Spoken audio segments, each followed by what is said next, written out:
आम ख़बर ॾियूं त अवामी मुस्लिम लीग जो गिरफ़्तार कयल सरबराह शेख रशीद अदालत में पेश थियो आहे। पुलिस पारां जिस्मानी रिमांड जी इस्तदा कई वई, फ़ैसिलो महफ़ूज़ कयो वियो आहे। अवांखे अपडेट कयूं त अवामी मुस्लिम लीग जो गिरफ़्तार कयल सरबराह शेख रशीद अदालत में पेश थियो आहे। पुलिस पारां जिस्मानी रिमांड जी इस्तदा कई वई, फ़ैसिलो महफ़ूज़ कयो वियो आहे। इन हवाले सां वधीक तफ़सीलनि लाइ असां सां लाइन ते मौजूद आहे इस्लामाबाद मां KT न्यूज़ जो रिपोर्टर इब्राहिम कुंभर। जी इब्राहिम, अपडेट कजो।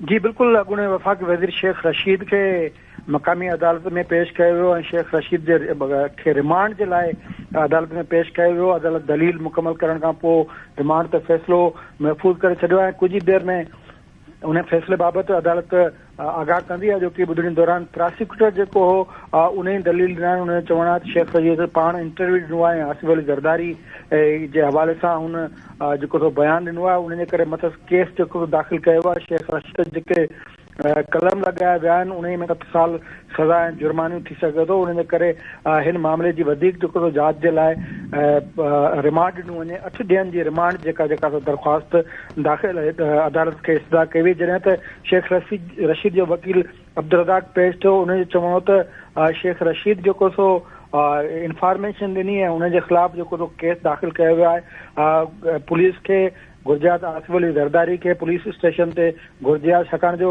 उन ते ई इल्ज़ाम आहे, पर शेख रशीद खे घुराए उन मथे केस दाख़िल कयो वियो आहे ऐं ही केस जेको सो आहे बेबुनियाद आहे। उन जे करे ही केस डिस्चार्ज कयो हिन केस मां। जॾहिं शेख रशीद पाण अदालत खे इस्तदा कई आहे त हू केतिरा ई भेरा वज़ीर रही चुको आहे ऐं हुन ते बेबुनियाद क़िस्म जो जेको सो केस दाख़िल कयो वियो आहे। ऐं जॾहिं वज़ीर हुअसि त SP सां मुंहिंजो ज़ाती तौर ते मसइलो हो, उन जे करे हुन इहो केस जेको सो दाख़िल करायो आहे। इन केस जी का बि कानूनी हैसियत न आहे। उन जे करे केस जेको सो ख़तमु कयो वञे, रिमांड जी दरख़्वास्त रद्द कई वञे। अदालत दलील ॿुधण खां पोइ फ़ैसिलो महफ़ूज़ कयो आहे। जी, वॾी महिरबानी तफ़सील ॾियण लाइ इब्राहिम कुंभर।